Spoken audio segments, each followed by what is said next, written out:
Hello everyone, chronicles के इस YouTube platform पे आपका एक वार्म वेलकम है। मेरा नाम है Alok Singh and as usual UPSC prelims examination को ध्यान में रखते हुए एंड सब्सिक्वेंट जो भी हमारे स्टेट पीसीएस के एग्जामिनेशंस होने वाले हैं उनको ध्यान में रखते हुए हमारी क्रॉनिकल्स की टीम आपके लिए 500 एमसीक्यू सीरीज़ का एक सेशन लेके आ रही है, जिसमें हम across the disciplines history, geography, polity, economy, environment and science and tech से जो भी इंपॉर्टेंट डेवलपमेंट इन पूरे साल भर में हुई हैं या जो भी क्वेश्चन की प्रोबेबिलिटी इन एग्जाम्स में आने की है, उन पे बेस हमने ये एमसीक्यू सीरीज डिज़ाइन किया है। साइंस एंड टेक के क्वेश्चन ऑलरेडी हमारे यूट्यूब प्लेटफॉर्म पे आपके लिए अवेलेबल हैं, तो आप वहां जाके उसे प्रैक्टिस कर सकते हैं। आज का हमारा सेशन जो है हिस्ट्री के एमसीक्यू पे बेस्ड है। इस हिस्ट्री के एमसीक्यूज पे हम इंपॉर्टेंट मल्टीपल चॉइस क्वेश्चंस को डील करेंगे, जो कि हमें लगता है कि इस बार यूपीएससी के एग्जाम के लिए क्वाइट इंपॉर्टेंट और रेलिवेंट हो सकता है। ऑल्दो हम यूपीएससी का नेचर ऑल टुगेदर प्रेडिक्ट नहीं कर सकते, लेकिन पिछले 2-3 सालों में जैसे भी यूपीएससी के क्वेश्चन पूछे जा रहे हैं उसी के प्रेमाइज पे हमने इस एमसीक्यू सीरीज को डिजाइन किया है। साथ ही साथ इसमें जो भी स्टैंडर्ड सोर्सेज से क्वेश्चंस बनाए जाते हैं, जैसे कि एनसीईआरटी हुई, हमारी स्टैंडर्ड बुक्स हुई, या सब्सिक्वेंट इस साल में यूपीएससी ने जो भी एग्जामिनेशन कंडक्ट कराए, चाहे एनडीए, सीडीएस, जियो साइंटिस्ट या जो भी एग्जामिनेशन यूपीएससी ने कंडक्ट कराए, उनके थीम के प्रेमाइज पे भी हमने इस एमसीक्यू सीरीज को डिजाइन किया है, ताकि आपको एक अवेयरनेस हो सके कि यूपीएससी का फोकस एरिया क्या है एंड कमिंग 16 जून का जो यूपीएससी का प्रीलिम्स है उसके लिए आप थॉरली प्रिपेयर रहें। एक रिक्वेस्ट है कि इसको एमसीक्यू को प्रैक्टिस करते हुए अपने आप को आप टेस्ट न करें, क्योंकि बहुत ज़्यादा टाइम नहीं बचा हुआ है प्रीलिम्स एग्जामिनेशन के लिए। रेदर इसको एक रिविजन के फॉर्म में लें एंड सब्सिक्वेंट आपका जो भी इंफॉर्मेशन गैप है या नॉलेज गैप है उसके थ्रू आप इसको रिवाइज करें, या फिर जो भी थीम्स के क्वेश्चंस मैंने बनाए हुए हैं जिनको हम डिस्कस करेंगे, उससे रिक्वेस्ट है कि उस पर फर्दर आप भी अपना कुछ एफर्ट डाल के उसकी रिवीजन कर सके, क्योंकि मोस्ट प्रोबेबिलिटी है, अभी मैं क्वेश्चन डिस्कस करते टाइम आपको बताऊंगा कि क्या थॉट प्रोसेस से हमने इन क्वेश्चन को पुटअप किया है, जिससे आपकी रिवीजन क्वाइट इंपॉर्टेंट और रेलेवेंट हो सके एंड आपके प्रीलिम्स में आप बाकी कैंडिडेट्स के कंपैरिजन में अपने मार्क्स को बूस्ट अप कर सके। तो बिगिन करते हैं। आज का हमारा जो पहला एमसीक्यू है वो मॉडर्न इंडिया से लिया गया है। मॉडर्न इंडिया से ये एमसीक्यू लिया गया है, इसको हम प्रैक्टिस करेंगे। आप पहले इन क्वेश्चंस को रीड करेंगे, एक बार वीडियो को पॉज करके अच्छे से इन क्वेश्चन को रीड करके एनालाइज करें, इन ऑप्शंस को देखें कौन कौन से सही हैं, क्योंकि मैं सब्सिक्वेंट क्वेश्चंस को डिस्कस करते जाऊंगा एंड फर्दर देखेंगे इसका राइट आंसर क्या है एंड बियॉन्ड इस क्वेश्चन को क्यों लिया गया है एंड इसकी थॉरो एक्सप्लेनेशन क्या है। तो देखते हैं पहला क्वेश्चन क्या है। पहला क्वेश्चन बोलता है, consider the following statements. Vaikom Satyagraha is recognised as first anti caste movement that started in 1936। तो जो पहला स्टेटमेंट आपका रीड करता है वो वाइकॉम सत्याग्रह से रिलेटेड है और ये बोलता है कि it is recognised as a first anti caste movement started in 1936। Now जो दूसरा स्टेटमेंट है वो बोलता है कि the movement set the stage for significant temple entry proclamation. इस मूवमेंट से जो है टेंपल एंट्री प्रोक्लेमेशन का, मंदिर में जाने के लिए जो है प्रोक्लेमेशन, एक स्टेज सेट हुआ था। जो स्टेटमेंट 3 बोलता है कि Periyar, C Rajagopalachari and Mahatma Gandhi supported the movement. इस मूवमेंट को, वाइकॉम सत्याग्रह को, क्या पेरियार, सी राजगोपालाचारी एंड महात्मा गांधी जी ने सपोर्ट किया। चौथा स्टेटमेंट हमारा बोलता है the issue of temple entry was first raised by Ezhava leader T K Madhavan in the year 1970। तो ये 4 स्टेटमेंट दिए हैं, इन 4 स्टेटमेंट को आपको रीड करना है एंड देन फर्दर क्वेश्चन बोलता है कि how many of the following pairs are correctly matched. कितने ऑप्शंस, कितने स्टेटमेंट्स यहां पे आपके सही हैं, इसको आपको आइडेंटिफाई करना है। क्वेश्चन को रीड करते टाइम आप ये ध्यान रखें कि यहां करेक्ट या इनकरेक्ट क्या क्वेश्चन यूपीएससी या जो भी एग्जामिनेशन हो रहा है वो पुटअप किया गया है, क्योंकि हम जल्दीबाजी में, एक्साइटमेंट में, अगर हमें कुछ इजी क्वेश्चन होता है तो हम यहाँ पे मिस्टेक कर लेते हैं। तो इन 4 स्टेटमेंट को रीड कीजिए, वीडियो को पॉज कीजिए और रीड कीजिए और देखिए कि कौन कौन से स्टेटमेंट इसमें सही है। क्या ओनली 1 स्टेटमेंट, पहला स्टेटमेंट सही है, एक स्टेटमेंट सही है, या 2 स्टेटमेंट सही है, या 3 या चारों ही की चारों स्टेटमेंट जो है सही है। आई वुड रिक्वेस्ट कि वीडियो को पॉज करें, एक बार एनालाइज करें, ऑप्शन को प्रैक्टिस करें। नाउ फर्दर अब देखते हैं इन क्वेश्चन को अप्रोच करने की स्ट्रेटजी क्या होनी चाहिए। क्वेश्चन बोलता है consider the following statement. Statements को कंसीडर करने के लिए बोलता है और उसका की फोकस एरिया यहां पे जो है वाइकॉम सत्याग्रह से है। तो एग्जामिनेशन में ये की टर्म को आपको अंडरलाइन क्वेश्चन पेपर में कर लेना होगा ताकि आप मिस्टेक ना करें कि क्वेश्चन जो है वाइकॉम सत्याग्रह से रिलेटेड है। और पहला स्टेटमेंट बोलता है कि Vaikom Satyagraha is recognised as first anti caste movement. यहां पे एक डाटा अवेलेबल है, आपसे स्टेटमेंट 1 में जो है फर्स्ट एंटी कास्ट मूवमेंट के बारे में ये पूछता है, राइट। तो क्या वाइकॉम सत्याग्रह पहला एंटी कास्ट मूवमेंट है, ये आपको अवेयरनेस होनी चाहिए। And the second that data जो अवेलेबल है कि Vaikom Satyagraha is recognised as first anti caste movement that started in the year 1936। तो आपको दो चीजों पे अवेयरनेस होनी चाहिए, क्या ये पहला फर्स्ट एंटी कास्ट मूवमेंट है, and the second data that is क्या ये 1936 में अराइज हुआ था, राइट। तो वाइकॉम सत्याग्रह, वाइकॉम जो है मॉडर्न डे केरला स्टेट है, वहां की ट्रावेनकोर डिस्ट्रिक्ट में लोकेटेड वाइकॉम है, और ये पहला एंटी कास्ट मूवमेंट जो है शुरू हुआ था। तो ये statement first half of the statement इसका ट्रू है। इनिशियल जो आपकी 18 या 19 सेंचुरी थी, अनटचेबिलिटी या कास्ट सिस्टम का इशू जो है हमारे कंट्री में क्वाइट प्रेवलेंट एंड रेलेवेंट था। Southern part of the India भी इससे इम्यून नहीं था, और इसी चीज के अगेंस्ट में आवाज उठाने के लिए वाइकॉम सत्याग्रह की जो है शुरुआत हुई थी। बहुत सारे जो अनटचेबल स्टूडेंट्स थे, जो स्टूडेंट जो अनटचेबल या लोअर कास्ट से बिलोंग करते थे, उनको जो है टेम्पल में एंट्री नहीं मिलती थी, या उनके अगेंस्ट में हमेशा से कुछ ना कुछ नेगेटिव स्टेप्स जो है upper caste of the societies लेती रहती थी। तो उसी के विरोध में, उसी के अगेंस्ट में in the initial part of the 20th century ये जो है फर्स्ट एंटी कास्ट मूवमेंट जो है वाइकॉम सत्याग्रह के फॉर्म में शुरू हुआ। लेकिन इसकी बिगिनिंग जो है 1936 में ना होके 1917 में जो है ये फर्स्ट 1924 में जो है ये वाइकॉम सत्याग्रह शुरू हुआ। तो इसी प्रेमाइस पे हमने ये इस क्वेश्चन को लिया है कि ये 2024 चल रहा है, 2024 ये ईयर चल रहा है, और इस इंसिडेंट को कंप्लीट हुए अराउंड 100 ईयर्स हो चुके हैं, 100 साल हो चुके हैं, एक सेंचुरी इवेंट से रिलेटेड हो चुकी है। तो दैट्स क्वाइट अ प्रोबेबिलिटी कि यूपीएससी में इस पे बेस्ड क्वेश्चन पूछा जा सकता है, क्योंकि एक सेंचुरी हो चुकी है इस इंसिडेंट को हुए हुए। तो एक current part of the development में हिस्ट्री पे बेस्ड इस पे यूपीएससी क्वेश्चन पुटअप किया जा सकता है, यूपीएससी क्वेश्चन पुटअप कर सकता है। तो आई वुड रिक्वेस्ट कि आप वाइकॉम सत्याग्रह को अच्छे से रिवाइज करें। तो ये जो पहला स्टेटमेंट है 1936 ना होके ये वाइकॉम सत्याग्रह जो है इन द ईयर 1924 में शुरू हुआ था, और ये 600 दिनों तक जो है ये सत्याग्रह चला था अगेंस्ट अनटचेबिलिटी के अगेंस्ट में ये वाइकॉम सत्याग्रह शुरू हुआ था। तो पहला स्टेटमेंट का ये फर्स्ट हाफ तो सही है, फर्स्ट एंटी कास्ट मूवमेंट, लेकिन ये ईयर जो है 1936 ये रॉन्ग है। 1924 में ये वाइकॉम सत्याग्रह शुरू हुआ। तो हमारा जो पहला स्टेटमेंट होता है वो गलत हो जाता है। तो एक स्टेटमेंट तो इसमें आपका गलत है। नाउ जो दूसरा स्टेटमेंट बोलता है the moment set the stage for significant temple entry proclamation. Now अब पूरा एक डिटेल ले लेते हैं वाइकॉम सत्याग्रह के बारे में। वाइकॉम सत्याग्रह की बिगनिंग जो है, ऑल्दो सत्याग्रह जो है 1924 में शुरू हुआ था, लेकिन इससे पहले ही बैकग्राउंड में डेवलपमेंट शुरू हो गई थी, और इसकी development initially in the year 1917 में जो है टीके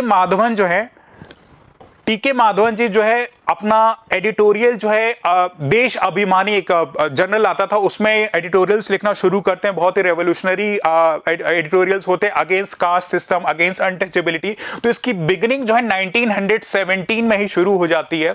और ये टीके माधवन जी जो है गांधी जी के आइडिया से बहुत ही इन्फ्लुएंस थे, क्योंकि फर्दर 1920 में 1920 में आप देखेंगे कि नॉन कॉपरेशन मूवमेंट शुरू होता है। तो गांधी जी से टीके माधवन जी बहुत इंप्रेस होते हैं, उनकी आइडियोलॉजी से इंप्रेस होते हैं, और अपनी आवाज जो है रेगुलर बेसिस पे इन द सदर्न पार्ट में जो है अनटचेबिलिटी के इशू पे रेगुलर बेसिस पे जो अराइज करते रहते हैं कि ये जो अनटचेबिलिटी खत्म की जाए, और बाकी जो लोअर कास्ट के जो इंडिविजुअल्स हैं उनको भी मंदिर में जाने की परमिशन दी जाए। तो 1917 में बिगिनिंग शुरू हो जाती है, लेकिन कुछ फास्ट रैपिड डेवलपमेंट नहीं होता है। इसकी डेवलपमेंट जो है अराउंड 1923 में 1923 में जब कांग्रेस आईएनसी का एक सेशन होता है, उसमें जो है ऐसा प्रपोजल इस कास्ट सिस्टम को एक्सेप्ट किया जाता है कि लोअर कास्ट के इशू को एक्सेप्ट किया जाता है, तब इस मास मूवमेंट में थोड़ी सी जान आती है। And further in the year 1924 में ये वाइकॉम सत्याग्रह जो शुरू होता है। एज ए डिस्कस कि केरला का जो ट्रावेनकोर डिस्ट्रिक्ट है वहां पे ये वाइकॉम लोकेटेड है। वाइकॉम में एक भगवान शिव का मंदिर है, उसको ऐसा लैंडमार्क यूज किया गया गया था, बहुत ही फेमस टेम्पल है। तो अपने रेवोल्यूशन को शुरू करने के लिए, सत्याग्रह को शुरू करने के लिए वाइकॉम में ये जो है ये टेम्पल पे जो है ये मूवमेंट शुरू की गई और ये बोला गया है कि ये टेम्पल जो है इसको ओपन कर देना चाहिए अनटचेबल्स के लिए, राइट। लेकिन इसका कोई सोल्यूशन नहीं निकलता है। जो वहां के ट्रावेनकोर के राजा थे वो इस चीज से हेजिटेट करते हैं कि अगर उन्होंने कुछ ऐसा स्टेप लिया तो जो लार्जर हिंदू कम्युनिटी है उसमें एक इनके किंग के अगेंस्ट में एक डिसइंटरेस्ट पैदा होगा, तो उससे दूर रहते हैं। लेकिन फर्दर जैसे ही आईएनसी ने इस प्रपोजल को 1923 में एक्सेप्ट किया एंड फर्दर टीके माधवन जब महात्मा गांधी से मिलते हैं और इस मूवमेंट को सपोर्ट करने के लिए बोलते हैं, तो इस मूवमेंट को जो Periyar C Rajagopalachari along with the महात्मा गांधी जी वो सपोर्ट करते हैं, राइट। तो एक टेम्पररी सॉल्यूशन तब जो है 600 दिनों के बाद ये निकलता है कि ये मंदिर के 4 रास्ते थे, तो 3 रास्ते जो है सबके लिए ओपन कर दिए गए थे, चाहे वो अपर कास्ट के हों या लोअर कास्ट के हों। 3 रास्ते जो ऐसे मिडिल ग्राउंड सबके लिए ओपन कर दिए गए थे और एक रास्ता जो था वो ब्राह्मण्स के लिए रखा गया था कि ठीक है आपका भी इशू हम ध्यान में रखते हैं। 3 रास्ते ओपन कर दिए, तो एक मिडिल ग्राउंड रखा गया था, राइट। तो इस टेंपल में फिर लोअर कास्ट के लोग भी जाना शुरू किए, लेकिन ऑल टुगेदर ये बाकी टेम्पल्स में ये मूवमेंट अभी तक आया नहीं था। तो इन द ईयर 1936 में जाके फाइनली जो है वहां के राजा जो ट्रावेनकोर के किंग थे उन्होंने जो है इस टेंपल एंट्री प्रोक्लेमेशन को जो है परमिट कर दिया कि अच्छा ठीक है अब सबके लिए जो है टेंपल खुले रह सकते हैं और हर एक कास्ट का इंडिविजुअल जो टेंपल्स में जा सकता है। तो ये मूवमेंट जो है अराउंड 1917 से शुरू हुआ, राइट। इसकी बैकग्राउंड डेवलपमेंट 1924 में जो है 1924 में वाइकॉम सत्याग्रह हुआ और फाइनली 1936 में ये टेंपल एंट्री प्रोक्लेमेशन फाइनली अपने फॉर्म में आया। तो स्टेटमेंट 2 आपका सही है क्योंकि ये वाइकॉम सत्याग्रह ने ही एक प्लेटफॉर्म सर्व किया था टेंपल एंट्री प्रोक्लेमेशन के लिए और इस मूवमेंट को सपोर्ट करने के लिए पेरियार, सी राजगोपालाचारी एंड महात्मा गांधी ने इस मूवमेंट को सपोर्ट किया था। और इस टेंपल एंट्री का जो इशू था, the issue of temple entry was first raised by the Ejava leader टीके माधवन in the 1917। ये टर्म आपके लिए पर्टिकुलरली मैंने ऑन पर्पस इस एमसीक्यू में डाला, एजावा। ऐसे टर्म बेस्ड क्वेश्चन भी आपसे यूपीएससी पूछ सकता है। तो एजावा जनरली वो ग्रुप ऑफ इंडिविजुअल्स है जो चारों वर्ण सिस्टम में जिनको नहीं कंसिडर किया जाता था, यानी कि ब्राह्मण, क्षत्रिय, वैश्य, शूद्र में जो नहीं आते थे उनको southern part of the group में जो एजावाज बोलते थे। और उन्हीं के लीडर आपके जो है टीके माधवन थे जिन्होंने अपने जर्नल में जो है इस कास्ट सिस्टम से लेके जो एडिटोरियल लिखे। तो इस हिसाब से हमारा जो पहला स्टेटमेंट गलत है और 3 स्टेटमेंट सही है, तो हमारा ऑप्शन सी जो है ओनली 3 स्टेटमेंट्स ये सही हो जाता है। तो you can see this explanation. आप वीडियो को पॉज करके ये एक्सप्लेनेशन आप पढ़ सकते हैं कि फर्स्ट एंटी कास्ट मूवमेंट था 30 मार्च 1924 को लॉन्च किया गया, अराउंड 600 दिनों तक चला था और इस मूवमेंट की जो सबसे पहले आवाज उठाई थी वो टीके माधवन जी ने 1917 में शुरू की थी through his editorials in the paper देश अभिमानी। ऐसे फैक्ट बेस्ड क्वेश्चन भी स्टेटमेंट यूपीएससी पूछ सकता है। तो एक्सप्लेनेशन में ऑन पर्पस आपके लिए डाला है। टीके माधवन जी जो गांधी जी से 1921 में मिलते हैं 1921 में और गांधी जी का सपोर्ट मांगने की कोशिश करते हैं कि आप इस मास एजिटेशन को सपोर्ट करें।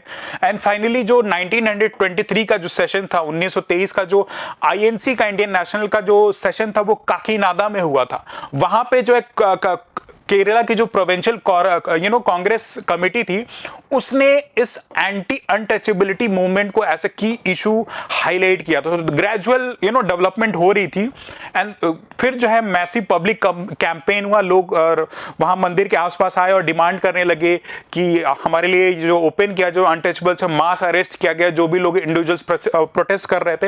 एंड फाइनली जो गांधी जी ने जो इंटरमीडियरी एक रोड मैप जो मैंने आपको बताया कि वो डिवाइस किया। ऑल्दो लेटर सेम मूवमेंट में जो है गांधी और पेरियार के बीच में एक डिसएग्रीमेंट आ गया था, राइट। इन दोनों के बीच में मतभेद आ गया कि मेथोडोलॉजी क्या होनी चाहिए। तो ये भी एक की पॉइंट है इस वाइकॉम सत्याग्रह से कि गांधी जी से डिसएग्रीमेंट था पेरियार जी का। गांधी ऐसे कि हमारे इंडियन नेशनल मूवमेंट में एक ऐसे सेंट्रल फिगर हैं, जैसे यूनिवर्स में सन उसके अराउंड प्लैनेट जो है रिवॉल्व करते हैं, वैसे गांधी हैं जिनके सराउंडिंग में जो बाकी हमारे प्रोमिनेंट नेशनल फ्रीडम फाइटर्स हैं, चाहे वो नेहरू हुए, सुभाष चंद्र बोस अप्रोच है, सबकी डिफरेंसेस है गांधी के साथ। तो यहाँ पे पेरियार जी का भी डिफरेंस जो है आपके महात्मा गांधी के साथ इस वाइकॉम सत्याग्रह पे था। तो ऑल टुगेदर 600 दिनों बाद ये मूवमेंट जो है बंद कर दिया गया और टेम्पल जो वाइकॉम सत्याग्रह वाइकॉम का जो टेम्पल है वो ओपन कर दिया था। लेकिन 1936 में फाइनली जो है जो वहां के किंग थे उन्होंने इस चीज को परमिट कर दिया। तो this is all the explanation related to Vaikom Satyagraha. इसको आई डू रिक्वेस्ट कि आप इसको बार बार रिवाइज करें वाइकॉम सत्याग्रह को, क्योंकि इस इवेंट को हुए 100 साल हो चुके। तो यूपीएससी में देयर इज अ प्रोबेबिलिटी कि क्वेश्चन कैन बी आस्क्ड। तो ये एक्सप्लेनेशन आप देखें, क्वेश्चन में आपने देखा कि 3 स्टेटमेंट सही है। नाउ प्रोसीडिंग फर्दर, दूसरा क्वेश्चन जो है हम प्रैक्टिस करने जा रहे हैं वो पर्सनालिटी बेस्ड है। यूपीएससी में जो है personality based questions more specific modern India में पूछे जा रहे हैं। पिछले आप 4-5 सालों की जो भी पेपर्स को देखें, सब्सिक्वेंट पहले भी पर्सनालिटी बेस्ड क्वेश्चन यूपीएससी का एक फेवरेट जोन रहा है। और मेंस में आपके सिलेबस में भी ये individually personality associated with the freedom movement in India, इन पे बेस्ड सिलेबस में स्पेसिफिकली मेंशन है। तो देखते हैं कि आखिर दूसरा क्वेश्चन क्या पूछ रहा है हमसे। The second question reads as consider the following personalities with reference to Indian history. Indian history के reference में इन personality को consider करना है।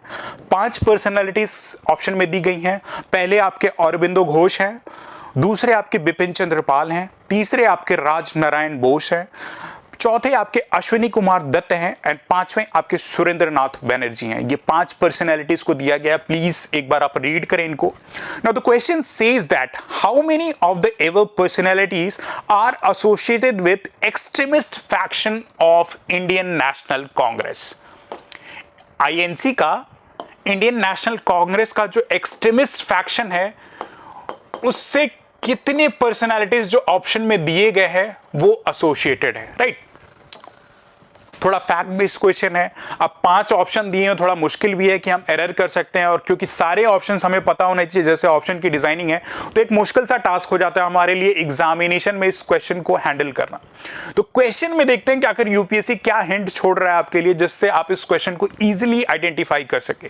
तो क्वेश्चन में यू कैन सी कि जो एक्सट्रीमिस्ट फैक्शन के बारे में बोला गया आईएनसी के लिए, तो आपको इतना अंडरस्टैंडिंग होना चाहिए, एक फंडामेंटल क्लैरिटी होनी चाहिए कि आखिर आईएनसी के जो एक्सट्रीमिस्ट फैक्शन थे वो कैसे ऑपरेट करते थे और ये एक्सट्रीमिस्ट होते कौन से।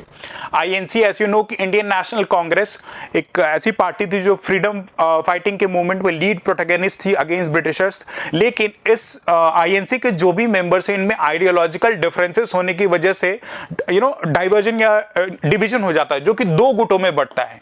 हिंदी में इन्हीं एक्सट्रीमिस्ट फैक्शन को गरम दल बोलते हैं और मॉडरेट्स को नरम दल और गरम दल, मॉडरेट्स एंड एक्सट्रीमिस्ट।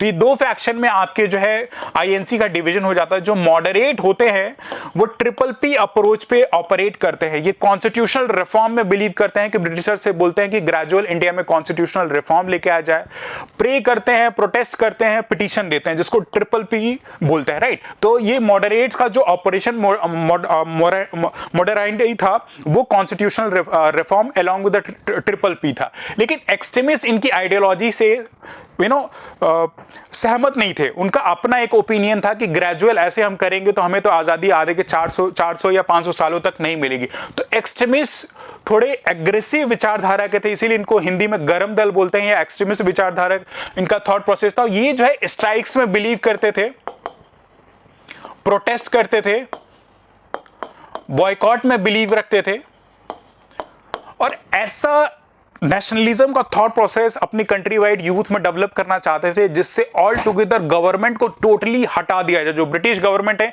इनका तख्ता पलट करके एक इंडिपेंडेंट ऑटोनोमस हमारी खुद की गवर्नमेंट स्टैब्लिश की जाए। तो ये आइडियोलॉजिकल डिफरेंस था एक्सट्रीमिस्ट और मॉडरेट के बिहाफ पे।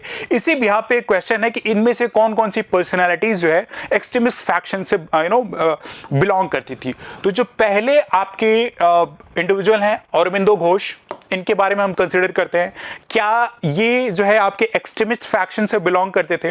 नाउ अरबिंदो घोष जो है he was from the extremist group से बिलोंग करते थे। ऑल बिकॉज इनकी जर्नी अगर हम देखें तो ये इन्होंने जो है एक ग्रुप फॉर्म किया जिसको अनुशीलन समिति बोलते हैं। अपने भाई के साथ बीके घोष के साथ मिलके ये एक सीक्रेट सोसाइटी फॉर्म करते हैं जिसको अनुशीलन समिति बोलते हैं। ये अगेंस्ट ब्रिटिशर्स ये समिति जो है ये सीक्रेट सोसाइटी ऑपरेट करती है। इसमें और भी मेंबर्स है लेकिन Aurobindo Ghosh was one of the founding members. Beyond Alipur में ये कॉन्स्पिरेसी केस में इनको जो ब्रिटिशर्स हेल्ड करते हैं और इनका अरेस्ट हो जाता है। तो ये जो है आपके एक्सट्रीमिस्ट फैक्शन से बिलोंग करते हैं, इनका पीसफुल मेथोडोलॉजी नहीं है। एंड बियॉन्ड दैट ये इन्होंने कुछ और भी इंग्लिश न्यूज़पेपर में आर्टिकल्स लिखे, जैसे कि वंदे मातरम और वीकली युगांतर जो आता था वो भी अरबिंदो घोष रिलेटेड है। युगांतर अलॉन्ग विद वंदे मातरम, ये ऑन पर्पस आपको इसलिए दे रहा हूं कि आपका ना रिवीजन हो जाए, राइट, कि युगांतर और वंदे मातरम किससे associated, it is associated with Aurobindo Ghosh. तो बियॉन्ड इस ऐसे एमसीक्यूज को एक्स्ट्रापोलेट करके आपको रीड करना होता है ताकि आप लार्जर डायमेंशन से एक क्वेश्चन से इनपुट को डिराइव कर सके। तो Aurobindo Ghosh Anushilan Samiti, Alipore conspiracy case along with Jugantar and Vande Mataram से रिलेटेड है। तो ये पहले ऑप्शन तो सही है कि एक्सट्रीमिस्ट फैक्शन से बिलोंग करते थे। ना जो दूसरे इंडिविजुअल हैं वो बिपिन चंद्र पाल हैं, बिपिन चंद्र पाल। तो ये तो क्वाइट इजी ऑप्शन है। अगर आपने लाल बाल पाल के बारे में पढ़ा हो कि एक्सट्रीमिस्ट फैक्शन से बिलोंग करते थे, लाला Lajpat Rai, Bal Gangadhar Tilak, and the third one that is Bipin Chandra Pal, ये एक्सट्रीमिस्ट फैक्शन से थे, ये सबको पता होगा। इजी टू गो ऑप्शन है, तो आप इजीली आइडेंटिफाई कर सकते हैं बिपिन चंद्र पाल के बारे में। अब बिपिन चंद्र पाल को जो है father of revolutionary thought in India बोलते हैं। इनको जो है father of revolutionary thought in India, right. तो ये भी एक एक्सट्रीमिस्ट लीडर थे। बियॉन्ड जो और ये आपके अरबिंदो घोष थे, इनको जो है बिपिन चंद्र पाल को जो है माइटीएस्ट प्रोफेट ऑफ नेशनलिज्म की उपाधि भी अरबिंदो घोष ने बिपिन चंद्र पाल को दी थी। तो ये सेकंड ऑप्शन भी आपका सही हो जाता है कि ये एक्सट्रीमिस्ट फैक्शन से बिलोंग करते थे आपके बिपिन चंद्र पाल। ये इजी टू गो ऑप्शन है। नाउ जो दो सब्सिक्वेंट ऑप्शन, ये शायद आपके लिए टफ हो, Rajnarayan Bose and along with Ashwini Kumar Dutt, कि क्या ये एक्सट्रीमिस्ट है या नहीं है या मॉडरेट है। ये तीन ऑप्शन तो आप शायद इजीली आइडेंटिफाई कर ले अगर आपने एवरेजली भी मॉडर्न इंडिया ढंग से पढ़ा हो। तो राजनारायण बोस भी जो है ये भी आपके एक्सट्रीमिस्ट फैक्शन से बिलोंग करते थे। इनको जो है ग्रैंडफादर ऑफ इंडियन नेशनलिज्म बोला जाता है। ग्रैंडफादर ऑफ इंडियन नेशनलिज्म किसको बोला जाता है? राजनारायण बोस को। और ये भी जो है आपके एक्सट्रीमिस्ट फैक्शन से जो है एसोसिएटेड थे। And further as I discuss कि अरबिंदो घोष ने अनुशीलन समिति का जो फॉर्मेशन किया था, एक सीक्रेट सोसाइटी थी, उसके मेंबर भी ये आपके राजनारायण बोस थे, राइट। तो ऐसी सोसाइटी के मेंबर हैं, तो ये भी एक एक्सट्रीमिस्ट फैक्शन से बिलोंग करते हैं। बियॉन्ड जो अश्विनी कुमार दत्त हैं, इनका भी जो अप्रोच था, जो मेथोडोलॉजी था, मैंने यहां पे आपका एक्सट्रीमिस्ट का जो कोर फिलॉसफी बोला था, स्ट्राइक, प्रोटेस्ट, बॉयकॉट, तो अश्विनी कुमार दत्त इस ओपिनियन में थे कि जो ब्रिटिशर्स गुड है उनका टोटली बॉयकॉट किया जाए, उनको टोटली हटा दिया जाए, उनको बर्न कर दिया जाए। तो एक एक्सट्रीमिस्ट फैक्शन से ये भी आपके जो है बिलोंग करते हैं। तो ये शुरू के चार ऑप्शन जो है चारों के चारों सही हैं। नाउ जो सब्सिक्वेंट लास्ट ऑप्शन है सुरेंद्रनाथ बनर्जी का, ये जो है आपके मॉडरेट ग्रुप से बिलोंग करते हैं, ये एक्सट्रीमिस्ट नहीं है। इन्होंने जो है इंडियन एसोसिएशन का फॉर्मेशन, एक ग्रुप फॉर्म किया था जिसको इंडियन एसोसिएशन बोलते हैं। यूपीएससी में पूछा जा सकता है ऐसे ग्रुप का फॉर्मेशन किसने किया था, इन द ईयर 1876, राइट। ये कॉन्स्टिट्यूशनल रिफॉर्म्स में सुरेंद्रनाथ बनर्जी जी जो है बिलीव करते थे और ये एक मॉडरेट फैक्शन से बिलोंग करते थे। तो इस हिसाब से जो क्वेश्चन हमसे पूछ रहा है कि कितने इंडिविजुअल्स इसमें से जो है एक्सट्रीमिस्ट फैक्शन से कोरिलेटेड है या इनसे रिलेटेड है, तो ये शुरू के चार जो है आपके personalities, they are related with the extremist faction. तो आपका जो ऑप्शन होगा वो सही हो जाएगा option C, that is only 4। You can see कि ऑप्शन सी जो है ओनली 4 आपका जो सही हो जाएगा। और these are the explanations related to this personalities. तो आई वुड रिक्वेस्ट कि आप वीडियो पॉज करें, एक बार एक्सप्लेनेशन को देखें, पढ़ें, ताकि आपका रिविजन हो जाए। चीज़ों को हाईलाइट किया था कि अरबिंदो घोष जो अनुशीलन समिति से एसोसिएटेड थे, ये अलीपुर बॉम्ब केस में जो 1906 से 1910 के अराउंड हुआ था, इसके पर्सपेक्टिव में जो इन पे चार्जेस लगे थे, और उसके बाद इन्होंने जो है एक्टिव पॉलिटिक्स से एकदम दूर हो गए थे। एंड इन द ईयर 1926 में ये जो है अरबिंदो आश्रम की जो है एस्टैब्लिशमेंट करते हैं, एक्टिव पॉलिटिक्स से दूर हो जाते हैं। And subsequent as a discuss Bipin Chandra Pal, इनको father of revolutionary thought in India बोला जाता है। लाल बाल पाल में एक इंपॉर्टेंट इंडिविजुअल है। ये भी जो है महात्मा गांधी के एक क्रिटिक थे, महात्मा गांधी की आइडियोलॉजी से ये एग्री नहीं करते थे, तो क्रिटिक ऑफ महात्मा गांधी थे। एंड बियॉन्ड इनको जो है आपके अरबिंदो घोष आई डिस्कस की, उन्होंने जो है बिपिन चंद्र पाल को माइटीएस्ट प्रॉफिट ऑफ नेशनलिज्म की उपाधि दी थी, राइट। एंड सब्सिक्वेंट ये तीन ऑप्शन जो मैंने अभी आपको डिस्कस की, राजनारायण बोस, अश्विनी कुमार दत्त, सुरेंद्रनाथ बनर्जी। तो आई रिक्वेस्ट कि आप वीडियो पॉज करके एक्सप्लेनेशन देखें एंड अपनी जो है प्रिपरेशन को और सॉलिडिफाई कर सकें। Now the next question that we are going to consider is related to art and culture along with architecture. History के साथ ये हमारे आर्किटेक्चर के टॉपिक से वो रिलेटेड है, एक इंपॉर्टेंट डेवलपमेंट है, ऑल बिकॉज कि इस साल जो है वर्ल्ड हेरिटेज साइट की लिस्ट में यूनेस्को ने जो है इंडिया के 2 नए साइट को जो है इंक्लूड किया है। यूनेस्को जो है आपकी जो है वर्ल्ड हेरिटेज साइट्स की लिस्टिंग बनाती है, जिसमें 2 नए साइट्स को इंक्लूड किया गया है। एक आपका जो होयसाला टेम्पल से रिलेटेड है, जिसको sacred ensembles of Hoysala temples बोलते हैं, और दूसरा जो है आपका रविन्द्रनाथ टैगोर जी से एसोसिएटेड जो Shanti Niketan that is located in West Bengal. इन 2 नए साइट्स को जो है अभी वर्ल्ड हेरिटेज साइट की लिस्टिंग में ली गई है। तो ऑल टुगेदर 42 साइट्स अभी इंडिया की वर्ल्ड हेरिटेज साइट की लिस्ट में है। इसी बिहाफ पे इस क्वेश्चन को पुटअप किया गया है, क्योंकि ये करंट डेवलपमेंट है, तो हमारे पर्सपेक्टिव से, हमारे एग्जाम के पर्सपेक्टिव से क्वाइट इंपॉर्टेंट और रेलेवेंट हो जाता है। एंड बियॉन्ड दैट, क्योंकि ये होयसाला से एसोसिएटेड जो टेंपल्स हैं उनको ये वर्ल्ड हेरिटेज साइट की लिस्टिंग दी गई है, तो इस पे इस क्वेश्चन को हमने फ्रेम किया है, that is based on architecture की इन टेंपल्स के आर्किटेक्चर में क्या सिमिलरिटीज है। तो देखते हैं कि आखिर क्वेश्चन क्या हमसे पूछता है। Question 3 reads as consider the following statements about Hoysala temple architecture. Hoysala temple architecture के बारे में कंसिडर करना है। स्टेटमेंट 1 ये बोलता है कि Hoysala architecture combines 3 architecture style of Dravidia, Nagara and Vesara style. तो क्या होयसाला आर्किटेक्चर इन तीनों का जो है आर्किटेक्चर स्टाइल को इंक्लूड करता है, that is known as Dravidian, Nagara and Vesara styles. Possibility है, सही भी हो सकता है, गलत भी हो सकता है, इसको आपको आइडेंटिफाई करना है। Now statement 2 reads as the intricate sculptures of temple are made of soap stones. क्या ये जो टेंपल के स्कल्पचर्स हैं वो सोप स्टोन से बने हुए हैं? पॉसिबिलिटी है, हो सकता है, नहीं भी हो सकता है, तो आपको आइडेंटिफाई करना है।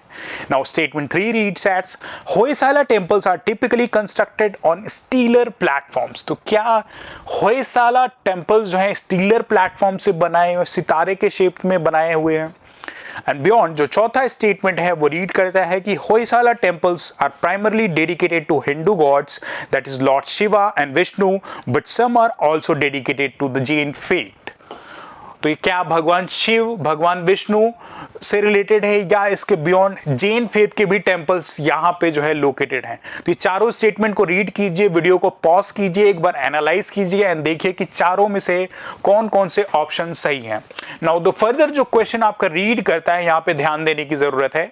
Identify which of the following statement is और इनकरेक्ट। यहां पे आपको इनकरेक्ट स्टेटमेंट आइडेंटिफाई करना है। तो एग्जामिनेशन में ऐसे स्टेटमेंट पे आपको ध्यान देना है कि गलती ना हो। हर एक क्वेश्चन में आपकी गलती की प्रोबेबिलिटी होती है कि एक्साइटमेंट में आप गलती कर देते हैं, क्योंकि हम करेक्ट एक्सपेक्ट कर रहे होते हैं, लेकिन यूपीसी ने यहां आपसे गलत ऑप्शन पूछा है कि इनमें से कौन कौन से पेयरिंग्स जो गलत है। नो आई डिस्कस की कि होयसाला टेंपल का एक क्वेश्चन क्यों डाला है हमने। Sacred ensembles of Hoysala temples, 3 temples हैं, केशवा टेंपल, चेन्नई केशवा टेंपल और एक सोमनाथपुर में जो है होयसाला टेंपल है। उससे उन तीनों ग्रुप ऑफ टेंपल्स को कलेक्टिवली जो है sacred ensembles of Hoysala temple बोलते हैं। इनकी आर्किटेक्चर जो मार्वल है वो क्वाइट प्रोमिनेंट है, तो इसी बिहाफ पे क्वेश्चन को डाला गया है और इसी बिहाफ पे यूनेस्को ने भी इनको वर्ल्ड हेरिटेज साइट की लिस्टिंग में लिया है। तो ये जो पहला स्टेटमेंट आपका रीड करता है कि Hoysala architecture combines 3 architecture style that is Dravida, Nagara and Vesara. तो क्या ये तीनों का फ्यूजन है? Dravidian architecture, as you know कि दक्षिण भारत में जो मंदिर बनाए जाते थे वो द्रविड़ शैली पे बेस्ड थे, द्रविडियन आर्किटेक्चर पे बेस्ड थे। And northern part of the India में जो टेंपल का कंस्ट्रक्शन हुआ वो नागरा स्टाइल बेस्ड हुआ था, राइट। इन दोनों टेंपल्स के डिफरेंसेस हैं northern and southern part of the India. Beyond जो वेसरा स्टाइल है वो एक तरह से हाइब्रिड है, इनका एक फ्यूजन है अपने आप में। तो क्या ये तीनों स्टाइल का फ्यूजन जो होयसाला आर्किटेक्चर में, तो ये स्टेटमेंट 1 आपका जो है करेक्ट है। फर्दर हम देखेंगे अभी एक्सप्लेनेशन में कि ये जो एक टेंपल है होयसाला ग्रुप में, तो ये इसकी जो बिल्डिंग की गई है वो तीनों के ही फ्यूजन पे की गई है। तो हमारा स्टेटमेंट जो है 1 जो है वो सही हो जाता है। नाउ द सेकंड स्टेटमेंट ये है कि जो इस मंदिर के स्कल्पचर्स थे क्या वो सोपस्टोन के थ्रू बनाए गए थे? तो सोपस्टोन एज यू नो कि सोप साबुन की तरह कुछ सिग्निफाई कर रहा है। तो ये सॉइल, ये मिट्टी ऐसी है कि जब वेट रहती है तो इसको आप इजीली चीजेल आउट कर सकते हैं, इनकी तराश कर सकते हैं, इनको काट सकते हैं आसानी से। लेकिन जब सूख जाएगी ये सोपस्टोन, जब ड्राई हो जाता है तो बहुत ही हार्ड हो जाता है, एक स्टेबल स्ट्रक्चर बनता है। तो इस मंदिर में जो है सोपस्टोन का यूटिलाइजेशन किया गया था, जो भी स्कल्पचर्स बनाए गए थे, ताकि जो कारीगर थे उन इस सोपस्टोन पे इजीली जो है जो भी हमारे डाइटीज हैं उनको जो है इजीली स्कल्पचर कर पाए, एंड इसीलिए जो है इस सोपस्टोन का यूटिलाइजेशन किया गया। और सूखने के बाद ये बहुत ही हार्ड हो जाती है। तो हजारों सालों बाद भी अभी आप जाके देखेंगे तो वहां के जो स्कल्पचर्स हैं वो वेल प्रिजर्व्ड है। तो दूसरा ऑप्शन भी आपका सही हो जाता है। नाउ द थर्ड स्टेटमेंट आपसे पूछ रहा है कि जो टेंपल का कंस्ट्रक्शन हुआ तो उसका प्लेटफॉर्म क्या स्टीलर प्लेटफॉर्म था, यानी कि जो ये स्टार शेप्ड प्लेटफॉर्म जो होते हैं ऐसा क्या बना हुआ है, राइट। तो you can C in this image की जो मंदिर का प्लेटफॉर्म है कैसा ऐसा स्टीलर शेप्ड बना हुआ है, राइट। कार्विंग ऐसे सितारे के शेप में ऐसे की गई है, राइट। और इसका कोर पर्पस ये है कि स्टीलर प्लेटफॉर्म जैसे ऐसे बनाए जाते हैं तो इनको धूप और बरसात से जो है प्रोटेक्शन मिलती है, जैसा इसका surface area down the earth. तो ये स्टीलर शेप प्लेटफॉर्म पे बनाए गए हैं। तो इस हिसाब से हमारा जो स्टेटमेंट 3 है ये भी जो है आपका सही हो जाता है, राइट। तो statement 1 along with statement 2 and 3 all 3 are correct, right. नाउ चौथे ऑप्शन पे देखते हैं कि जो होयसाला टेंपल्स हैं इनमें क्या भगवान Shiv, Vishnu along with the Jain faith भी थे। तो एक तरह से अगर स्टेटमेंट इन तीनों को हटा के सेकुलरिज्म का बनाया जाए कि मोर टेंपल्स जो है बियॉन्ड हिंदुइज्म और भी रिलीजन से एसोसिएटेड, तो क्या ये सेकुलर टेंपल्स है, तो देन आंसर इज यस, क्योंकि यहां पे भगवान शिव, भगवान विष्णु के अलावा कुछ टेंपल्स या कुछ स्टैच्यूज आपकी जो है जैन फेथ से भी रिलेटेड है। तो ये चारों ही ऑप्शन आपके सही हैं। और इस ऑप्शन को ध्यान रखने की जरूरत है कि स्टेटमेंट बेस्ड क्वेश्चन सेकुलरिज्म के पर्सपेक्टिव से यूपीएससी आपको कंफ्यूज करने के लिए डाल सकता है कि स्पेसिफिकली हिंदुइज्म गॉड से ही रिलेटेड है, सेकुलर नहीं। ये चीजें ध्यान रखनी है, ऑन पर्पस इस ऑप्शन को डाला हुआ है आपके लिए ताकि आपकी रिवीजन स्ट्रांग हो। तो ये चारों ही जब ऑप्शन आपके सही हो जाते हैं तो इनमें से कोई भी स्टेटमेंट इनकरेक्ट नहीं है। यहां पे आपसे क्या पूछा है, इनकरेक्ट, तो कोई भी ऑप्शन आपका जो इनकरेक्ट नहीं है उस पर्सपेक्टिव से आपका none of them are incorrect, यानी कि चारों सही हैं। तो उस पर्सपेक्टिव से ये सारे ऑप्शन आपके सही हो जाते हैं। तो दीज आर द 3 टेंपल्स जो कि होयसाला टेंपल जो sacred ensembles of Hoysala temples हैं। केशवा टेंपल जो है सोमनाथपुर में है। अब केशव टर्म जो है भगवान विष्णु के लिए यूज होता है, तो ये ध्यान रखने की जरूरत है, कहीं से ऐसे टर्मिनोलॉजी बेस्ड क्वेश्चन है तो आप इजीली आइडेंटिफाई कर सके। होयसाला टेंपल्स यहाँ पे आप भगवान शिव का मिलेगा, चैन केशवा टेंपल इन द बेल्लूर। तो ये सारे टेंपल्स जो है इसमें लिए गए हैं और ये अभी यूनेस्को की वर्ल्ड हेरिटेज साइट में जो है इंक्लूड किए गए हैं। तो इस प्रेमाइस पे हमने जो है इस क्वेश्चन को पुटअप किया है। नाउ प्रोसीडिंग फर्दर, जो हम नेक्स्ट क्वेश्चन रीड करने जा रहे हैं वो देखते हैं कि क्या है। अब यूपीएससी में जो है टर्म बेस्ड क्वेश्चन आपसे पूछे जाते हैं, उसके 4 ऑप्शन दिए जाते हैं, बहुत सिमिलर होते हैं और ऑल टुगेदर इतनी तो हमारी अंडरस्टैंडिंग नहीं कि हर एक टर्म को हम अवेयर करें, लेकिन थोड़ा अपना कॉमन सेंस, थोड़ा अपना कॉमन एप्टीट्यूड ऐसे एमसीक्यू को प्रैक्टिस करते टाइम हमें यूज करना होता है। तो जो हमारा नेक्स्ट क्वेश्चन है वो रीड करता है, the term Tankai method is associated with which of the following. तो यहां जो की टर्म है वो टंकाई मेथड है। ये बोल रहा है कि ये किससे एसोसिएटेड है। Now the option read S, option A read S ancient method of carpet making. क्या कारपेट मेकिंग से एसोसिएटेड है? पॉसिबल है, नहीं भी हो सकता है, क्योंकि टर्म बड़ा सिमिलर लग रहा है। टंकाई मेथड अगर हम थोड़ा सा भी वेगनेस या ऐसे ऑर्गेनिक टर्म में देखें या वर्नाकुलर लैंग्वेज में देखें तो टंकाई टर्म ऐसा कोई लग रहा है कुछ टकाई टाइप है या ऐसा कुछ सिमिलर हो रहा है। तो पॉसिबिलिटी है, ऑप्शन ए भी हो सकता है, नहीं भी हो सकता है, कोई जरूरी नहीं है। दूसरा ऑप्शन है आपका ship building technique in ancient India. प्राचीन भारत में जो है जहाजों के निर्माण के लिए टंकाई मेथड यूटिलाइज किया जाता था। पॉसिबिलिटी ये हो सकता है, नहीं भी हो सकता है, देखते हैं आखिर क्या है। स्टेटमेंट 3 जो बोलता है salary payment method in medieval India. क्या मेडिवल टाइम पीरियड में जो है इंडिया में सैलरी पेमेंट जो है टंकाई मेथड के थ्रू दी जाती थी? टंकाई मेथड है, सिमिलरिटी लग रही है तनख्वाह से, पॉसिबिलिटी ये हो सकता है, नहीं भी हो सकता है। तो देखते हैं चौथा ऑप्शन क्या है। चौथा ऑप्शन आपका रीड करता है water harvesting in southern India.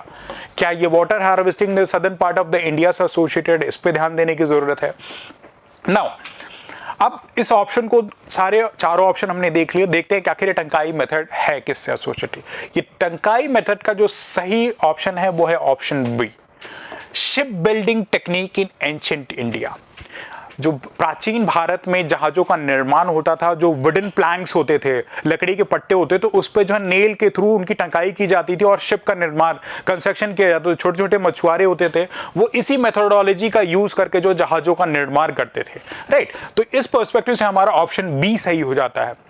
Now इस क्वेश्चन को हमने डाला क्यों है, राइट ऐसा रैंडम क्वेश्चन हमने अब डाला क्यों है? इसके पीछे एक स्पेसिफिक रीजन है कि ऑफर रीसेंट जो है मिनिस्ट्री ऑफ कल्चर और इंडियन नेवी के बीच में एक अंडरस्टैंडिंग हुई है, मेमोरेंडम ऑफ अंडरस्टैंडिंग, कि ये जो 2000 सालों पहले जो ओल्ड टेक्निक थी जहाज़ों के निर्माण के लिए, उसको रिवाइव किया जाए। यानी कि 2000 सालों पहले जैसे जहाज़ों का निर्माण होता था इसी टंकाई मेथड के थ्रू होता, जिसको स्टिच शिप बिल्डिंग मेथड बोलते हैं। तो उसको रिवाइव करने के लिए ministry of culture along with the Indian navy के बीच में ये MOU साइन हुआ था, जिसमें जो वुडन प्लैंक्स होते थे उनको थ्रू नेल्स के थ्रू यूज करके स्टिचिंग की जाती थी। पट्टों वुडन प्लैंक्स जो पट्टे होते हैं उनको नेल मार मार के एक के साथ एक जोड़ा जाता था पहले जो है, और ये जो है शिप्स को फ्लेक्सिबिलिटी प्रोवाइड करती थी, ड्यूरेबिलिटी होती थी, जो भी समंदर में शोल्स या सैंडबार्स है उनसे डैमेज को प्रिवेंट करते थे।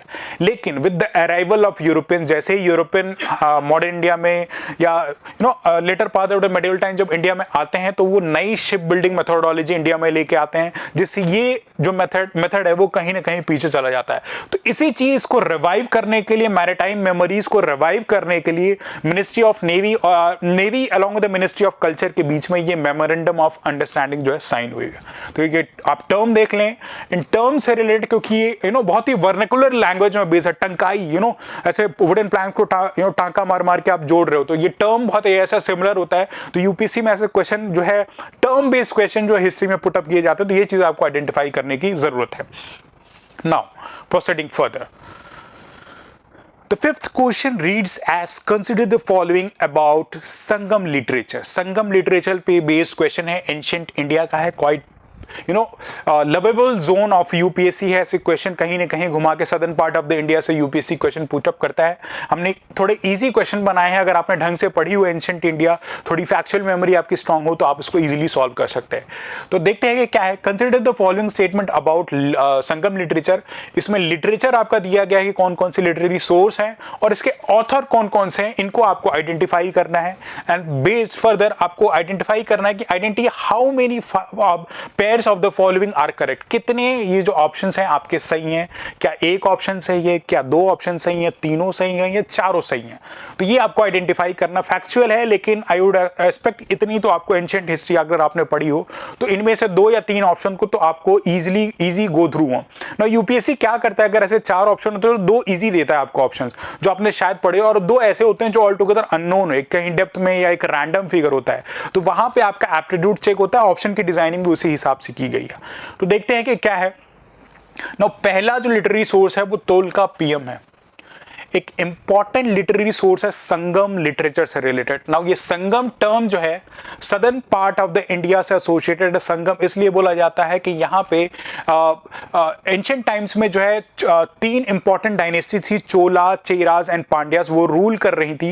And under the patronage of Pandyan rulers, Pandyan ruler के पैट्रनेज में जो है ये संगम एसोसिएशन होता है, जहाँ पे इंपॉर्टेंट जो भी पोएट्स होते हैं उस टाइम के, जितने भी इंटेलेक्चुअल्स होते थे, इस संगम में अब अपने आप पार्टिसिपेशन करते हैं, राइट। और ये 3rd सेंचुरी बीसी से लेके 3rd सेंचुरी एडी तक ये आपका जो संगम एसोसिएशन चला था। तो यहाँ पे कुछ इंपॉर्टेंट लिटरेरी डेवलपमेंट्स हुई थी, उसी बिहाफ पे है।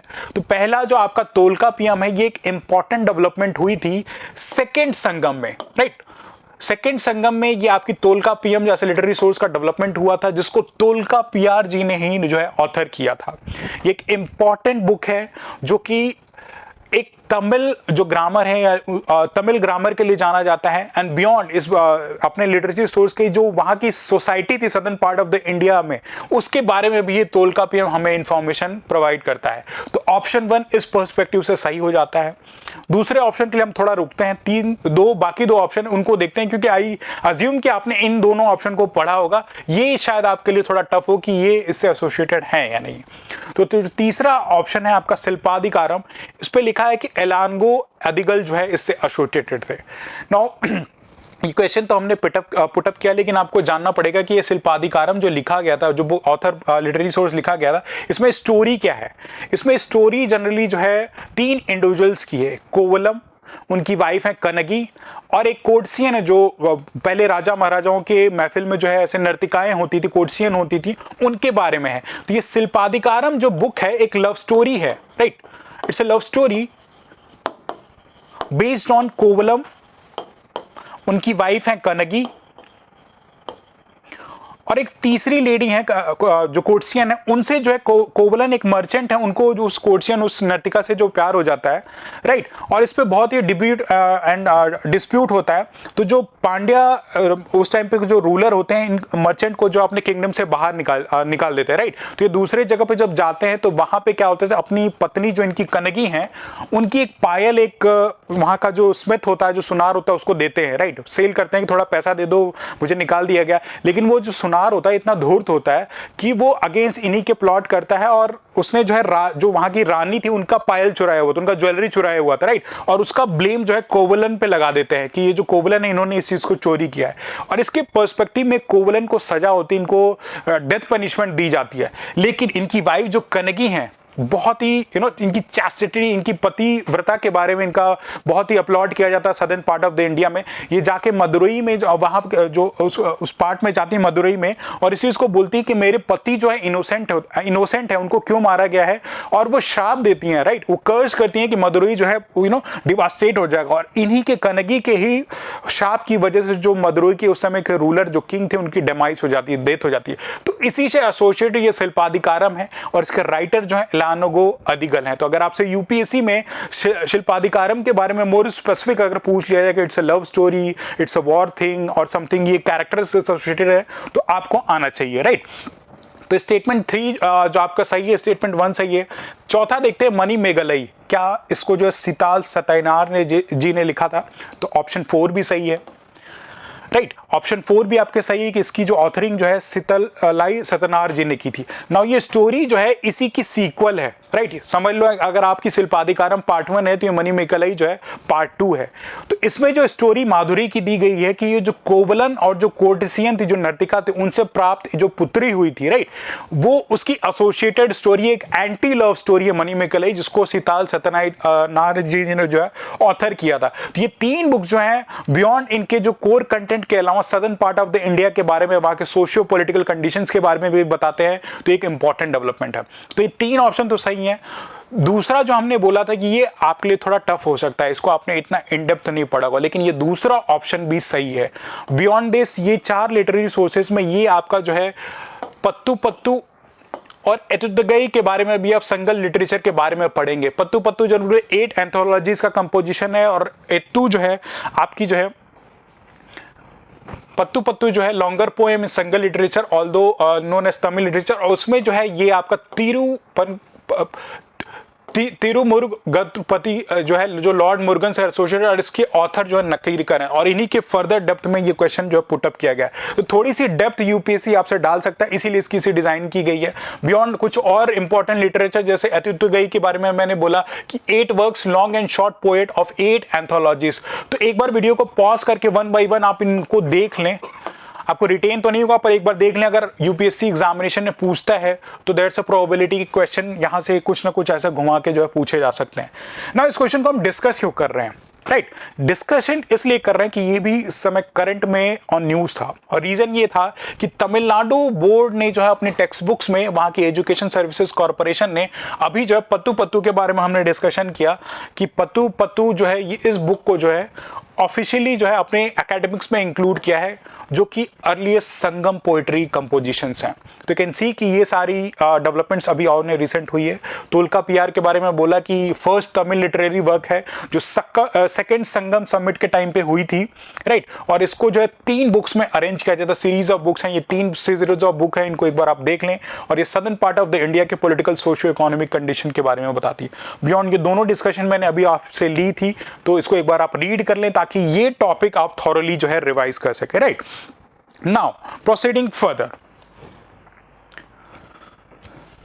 ना जो नेक्स्ट क्वेश्चन हम डिस्कस करने जा रहे हैं ये भी आर्ट एंड कल्चर से एसोसिएटेड है, राइट। तो देखते हैं, करंट डेवलपमेंट है।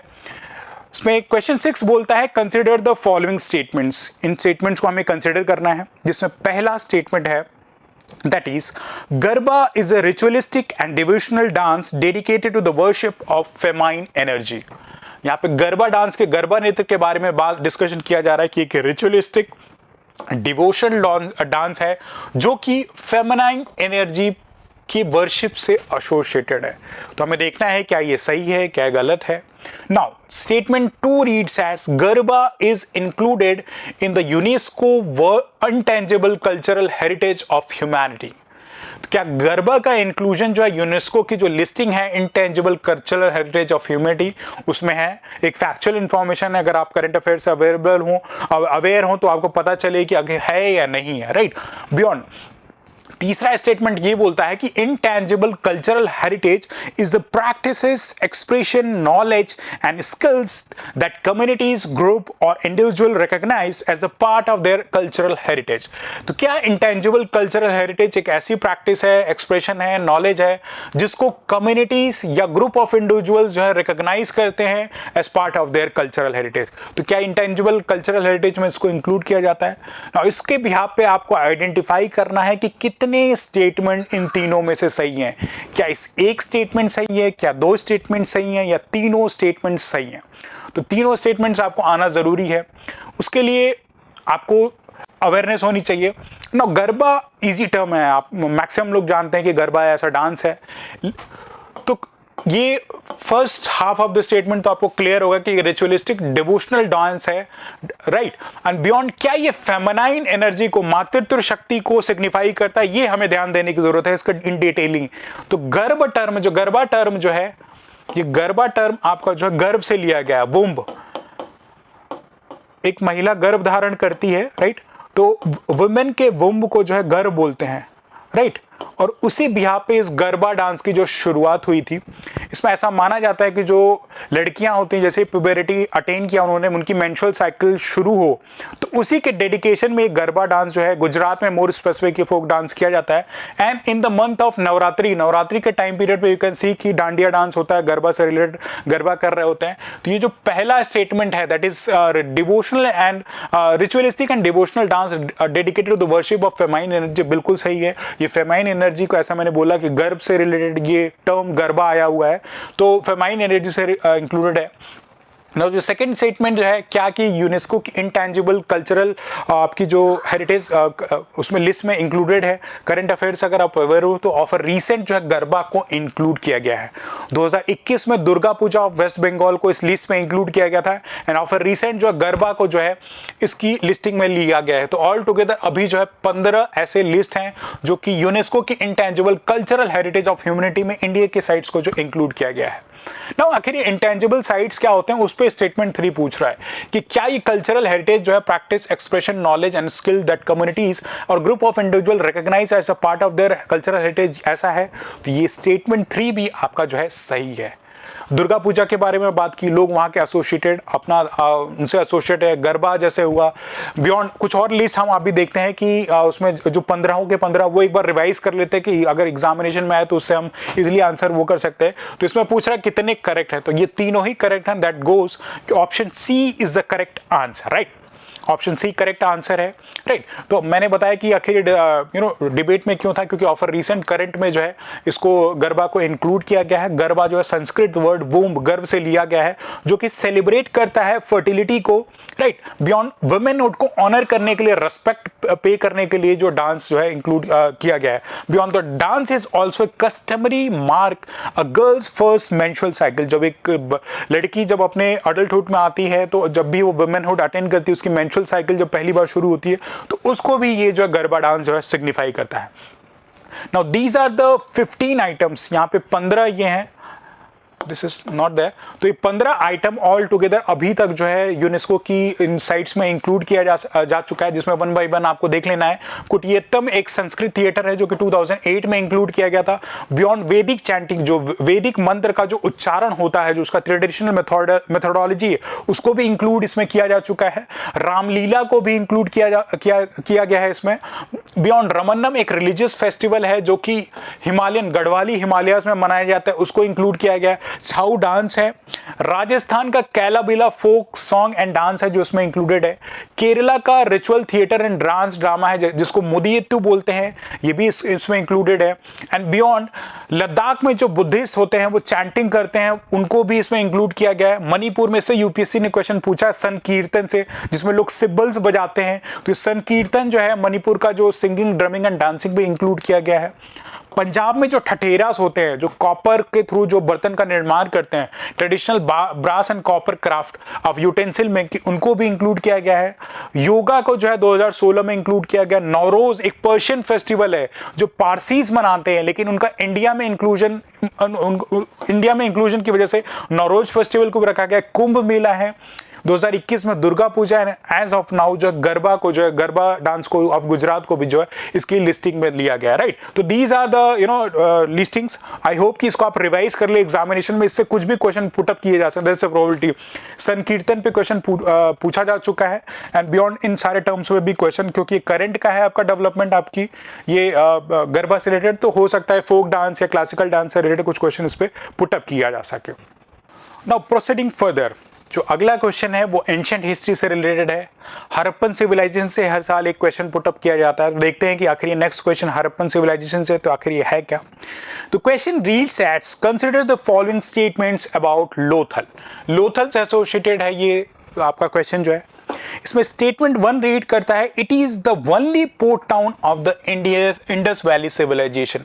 It is the only port town of Indus valley civilisation. तो क्या ये स्टेटमेंट सही है, गलत है? पॉसिबिलिटी है, सही भी हो सकता है, देयर इज अ पॉसिबिलिटी गलत भी हो सकता है। Now statement 2 reads as the meaning of Lothal in Gujarati is mound of dead. Lothal का मीनिंग गुजराती में क्या है? इसको माउंड ऑफ डेड बोलते हैं। तो क्या ये सही है? पॉसिबिलिटी है, नहीं भी हो सकता है, कुछ और भी जगह को हम माउंड ऑफ डेड बोलते हैं, शायद वो भी हो सकता है। Statement 3 reads as it was a thriving trade centers of gems and ornaments from West Asia and Africa. तो एक thriving ट्रेड सेंटर है लोथल था, जहाँ पे जेम्स और इंपॉर्टेंट ऑर्नामेंट्स का जो है ट्रेडिंग होता था। कहाँ से? पश्चिमी एशिया से और अफ्रीका से, western Asia along with Africa. तो पॉसिबिलिटी हो सकता है, नहीं भी हो सकता है, ये भी देखने की जरूरत है आखिर लोथल है क्या, right. Beyond statement 4 read S RD. Banerjee is credited for the discovery of A number of Harappan sites at the time including the port city of Lothal. तो क्या इस लोथल की जो डिस्कवरी की क्रेडिट है वो आर.डी. बैनर्जी जी को दी जाती है, right? He is being credited, right. तो ये चारों स्टेटमेंट हमें आइडेंटिफाई करना है, जिसमें फर्दर क्वेश्चन हमसे पूछता है कि how many of the following pair is और करेक्ट। कितने पेयर सही हैं आपके, कितने करेक्ट हैं? करेक्ट, इनकरेक्ट का बार बार आपको देखना है। तो चारों स्टेटमेंट देखते हैं कि क्या क्या है। नाउ स्टेटमेंट 1 जो है आपका बोल रहा है, it is the only port town of the Indus valley civilisation. ये सिर्फ इंडस वैली सिविलाइजेशन का एक पोर्ट टाउन है। तो हमें जानने की जरूरत है क्या इंडस वैली सिविलाइजेशन में और भी पोर्ट टाउन है? Yes, the answer is yes. Lothal के अलावा और भी बहुत सारे पोर्ट टाउन्स है, जैसे धोलावीरा हम देखेंगे। बियॉन्ड दैट आपका जो है फर्दर आप देखेंगे, इनके अलावा जो है कुछ और पोर्ट सिटीज हैं, जैसे लोथल हुआ, सुरकोतादा हुआ, धोलावीरा हुआ, सुतका गेंदर हुआ, बालाकोट, अलादीनो, कुंजसी, खिरासा, ऐसे जो है इंडस वैली सिविलाइजेशन में और भी पोर्ट टाउन्स है जो कि यहाँ लोकेटेड है, राइट। तो ये ऑप्शन आपका जो ऑप्शन 1 है वो गलत हो जाता है। It is not the only port town, right. Beyond जो दूसरा question, the meaning of Lothal in Gujarati is the mound of dead. तो गुजराती में लोथल को जो है माउंड ऑफ डेड बोलते हैं। बियॉन्ड लोथल के मोहनजोदारो को भी जो है सिंधी में माउंड ऑफ डेड बोलते हैं। जब वहाँ एक्सकेवेशन हुआ तो ढेर सा पड़ा हुआ था, राइट, बहुत सारे ऐसे ढेर पड़े हुए थे, तो मोहनजोदारो को भी माउंड ऑफ डेड बोला जाता है, लेकिन वो सिंधी में। और सिमिलरली लोथल को भी जो गुजराती में जो है माउंड ऑफ डेड बोला जाता है। इसीलिए लोथा टर्म आपने हिंदी में जेनरिक वे में हम यूज करते हैं, तो लोथल टर्म भी उसी से डिराइव किया। तो ये स्टेटमेंट 2 आपका सही है। बियॉन्ड तीसरा जो है, it was the thriving trade centre of gems and ornaments of West Asia and Africa. Yes, Lothal एक इंपॉर्टेंट सेंटर है जो कि भोगवा नदी पे बेस्ड है, राइट। मॉडर्न डे गुजरात में, इंडिया में ये आपका लोथल लोकेटेड है, जो कि भोगवा नदी के बैंक पे बेस्ड है। हड़प्पन सिविलाइजेशन पे इस लोथल को जो है एज अ पोर्ट यूज किया जाता था, एंशिएंट डॉकयार्ड, जहां से शिप्स अक्रॉस द वर्ल्ड में important locations like West Asia और अफ्रीका से ट्रेड करती थी, यहाँ से रॉ मटेरियल्स लेके जाती थी। बहुत सारे इंपॉर्टेंट ऑर्नामेंट्स और मेटल्स जो है हमारे लोथल पोर्ट पे शिप कराती है, एक्सपोर्ट इंपोर्ट होता था। तो लोथल एक इंपॉर्टेंट डेस्टिनेशन है, एक एंशिएंट डॉकयार्ड है जो कि इंडस वैली सिविलाइजेशन में यूज किया जाता था। तो स्टेटमेंट 3 इस हिसाब से क्वाइट इंपॉर्टेंट हो जाता है। नाउ फैक्ट बेस्ड क्वेश्चन में क्या आर.डी. बनर्जी जी ने जो है इसकी डिस्कवरी की थी? तो जो चौथा स्टेटमेंट है ये आपका गलत हो जाता है। लोथल की जो डिस्कवरी है वो एस.आर. राव जी ने की थी, राइट। अब इसको लेडी श्री राम कॉलेज बना लें, LSR, लोथल फॉर लोथल हो गया, और एस.आर. राव जी ने जो है इस लोथल साइट की जो है डिस्कवरी की थी। तो इस हिसाब से 2 स्टेटमेंट आप इसके गलत हो जाते हैं, 2 सही हो जाते हैं। Then the option B goes as right. 2 statement आपके सही हैं कि लोथल आपका mound of dead and beyond यहाँ पे ट्रेडिंग की जाती थी। लोथल के बारे में देख लेते हैं कि आखिर इसको हमने डाला क्यों है क्वेश्चन में आपके लिए। करंट में न्यूज में इसलिए रहा था कि लोथल में ऑफ रिसेंट हमारी गवर्नमेंट जो है नेशनल मैरिटाइम हेरिटेज कॉम्प्लेक्स जो है लोथल में बना रही है। इसका एस्टिमेटेड बजट जो है 4,500 करोड़ का है। यहाँ पे नेशनल मैरिटाइम हेरिटेज कॉम्प्लेक्स बनाया जा रहा है। तो ऐसे प्रोबेबिलिटी इसीलिए कि लोथल पे स्पेसिफिक इंडस वैली सिविलाइजेशन में क्वेश्चन पुट अप किए जा सकते हैं। तो ये टर्म लोथल से रिलेटेड जो भी चीजें डाटा है वो उसको आप अच्छे से देख लें। इमेज में अगर आपको दिख रहा हो तो ये लोथल का डॉकयार्ड है, जहां से ये रिवर्स में फ्लो करके आती हैं और यहाँ से शिप्स जो है इंडिया डॉकयार्ड पे आके अपनी ऑफलोडिंग सामान की करते हैं। ना लोथल एक इंपॉर्टेंट प्लेस इसलिए भी है कि यहाँ पे सोचो आप 4,500 साल पहले लोगों को जो है ज्योग्राफिकल अवेयरनेस थी। जो western part of the India है, जो कोस्टल एरियाज हैं गल्फ रीजन के, वो टाइड प्रोन है। तो समुद्र के पास न जाके ऐसे पोर्ट का कंस्ट्रक्शन करके रेदर इनलैंड रिवर के थ्रू कनेक्टिविटी, दैट इज भोगवा नदी के उसके थ्रू जो है अंदर की तरफ किया गया। और यहाँ जो ब्रिक्स यूज किए गए हैं वो बर्न्ड ब्रिक्स का यूटिलाइजेशन इस लोथल पे किया गया। तो ये फैक्ट पार्ट में आपको क्वेश्चन आना चाहिए, राइट। लोथल से एसोसिएट अगर आपको डाटा देखना है कि यहां पे जो है बर्न्ड ब्रिक का यूज किया गया है ताकि टाइड से प्रोटेक्शन मिल सके। तो इस डॉकयार्ड का यहां बिल्डिंग किया गया था, राइट। और इसी बिहाफ पे जो है अभी इस चीज को रिवाइव करने के लिए, अपने कल्चर को रिवाइव करने के लिए गवर्नमेंट यहां नेशनल मैरिटाइम हेरिटेज कॉम्प्लेक्स बना रही थी। These are the factual part जो अभी हमने डिस्कस किया। एंड बियॉन्ड लोथल को जो है 2024 में वर्ल्ड हेरिटेज साइट की लिस्ट में नॉमिनेट किया गया है। अभी फाइनली हुआ नहीं है, तो नॉमिनेट किया गया है। There is a difference between application दिया गया है किसको इंक्लूड किया जाए। तो लोथल से एसोसिएटेड क्वेश्चन है, बेस्ट प्रोबेबिलिटी की यूपीसी में क्वेश्चन पुटअप किया जा सके। एंड कुछ और पोर्ट सिटीज हैं जो कि उस समय इंडस वैली सिविलाइजेशन में थी। ऑल द लोथल एक प्रोमिनेंट ट्रेडिंग प्लेस था, ये एक डॉकयार्ड था, right. Now proceeding further, next question जो हम अटेम्प्ट करने जा रहे हैं वो मॉडर्न इंडिया से बेस्ड है। इंपॉर्टेंट क्वेश्चन है। अभी सब्सिक्वेंट किसी एग्जामिनेशन में इस थीम पे जो है यूपीएससी के क्वेश्चन पुटअप किया गया ऑन पर्पस, इस क्वेश्चन को हमने डाला है। इसमें देखते हैं कि क्वेश्चन क्या है। The question read as the consider the following statements about action programme for non cooperation movement. Non cooperation movement में जो एक्शन प्रोग्राम्स लिए गए थे उनके बारे में आप इन चारों स्टेटमेंट्स को 1 by 1 आइडेंटिफाई करना है। And then you have to identify कि कौन सा स्टेटमेंट करेक्ट है। नाउ स्टेटमेंट 1 जो आपका बोलता है the Congress organisation was to reach down to the villages and mohalla level. जो कांग्रेस ऑर्गेनाइजेशन है वो गांव-गांव और मोहल्ले लेवल पे जाएगी, लोगों से मिलेगी, राइट। ये ऐसी action programme non cooperation movement में लिया गया था। Beyond statement 2 reads as boycott of government affiliated schools and colleges. तो क्या जो action programme non cooperation movement में लिया गया था उसमें जो भी गवर्नमेंट स्कूल्स एफिलिएटेड हैं उनको और उन कॉलेजेस को टोटली बॉयकॉट करने का एक्शन प्रोग्राम रखा गया था। Statement 3 reads at surrender of titles and honours given by the government. Government ने जो भी टाइटल्स या ऑनर्स दिए गए थे, राइट, जैसे केसरी हिंद हुआ, राइट, ऐसे टाइटल्स का surrender of titles and honours जो है इस एक्शन प्रोग्राम में रखा गया था कि आप अपनी जो टाइटल आपको जो सरकार ने दी थी उसको सरेंडर कीजिए। जैसे रायचंद, राय बहादुर, ऐसे टाइटल जो ब्रिटिश गवर्नमेंट देती थी इंडियन सिटीजन्स को, राइट। तो क्या ये एक्शन प्रोग्राम लिया गया था? ये 3 ऑप्शन है। बियॉन्ड जो चौथा ऑप्शन है वो रीड करता है taking control of the law and order machinery of the state by the Congress working committee. जो भी लॉ एंड ऑर्डर मशीनरी है उसका कंट्रोल कांग्रेस वर्किंग कमेटी अपने हाथ में ले ले। तो क्या ये चारों ऑप्शन प्रोग्राम में चारों के चारों सही हैं?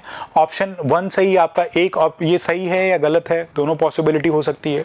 दूसरा, क्या स्कूल्स एंड कॉलेजेस का बॉयकॉट के लिए बोला गया था? सही हो सकता है, नहीं भी हो सकता है। टाइटल्स ऑन ऑनर्स का गिव सरेंडर करने के लिए बोला गया था? सही हो सकता है, नहीं भी हो सकता है। एंड चौथा जो है, क्या गवर्नमेंट की लॉ एंड ऑर्डर मशीनरी पे टेक ओवर करने के लिए कांग्रेस वर्किंग कमेटी को बोला गया था? तो इसमें आपको आइडेंटिफाई करना है कि कितने स्टेटमेंट कौन कौन से सही हैं।